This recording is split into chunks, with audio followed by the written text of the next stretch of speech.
Mwanzoni nilikuwa nina beef na wana wa Israeli. Kivipi amwambie mke wake aenda akacheze ili ajionyeshe uzuri wake? Lakini kwa kadiri maisha yanavyoendelea kwenda, najiona mimi ni mwana wa Israeli Kwa wanaume mbele za watu. Lakini sasa hivi nawaelewa watu wa Mungu. Nawaelewa sana wana wa Israeli. Mimi nina beef naye. Mungu naomba unirehemu. Pia nina uwezo mkubwa wa kula. Naweza kusoma nyota. Watu hawapendi.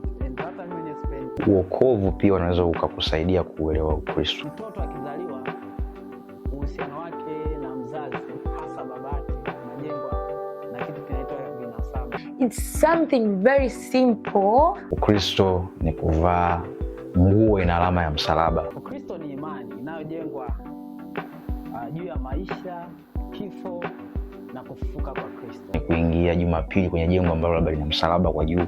Kuokolewa ni kitendo cha kutolewa kwenye eneo la hatari na kuwekwa kwenye eneo la usalama. Maana ongea yako itaonyesha wewe ni Mkristo. Wewe ungekuwa unaweza kujitoa kwenye dhambi mpaka sasa hivi, nakwambia kama si Kristo ungekuwa umeshaacha. Basi pia hata kuokoka ni maisha.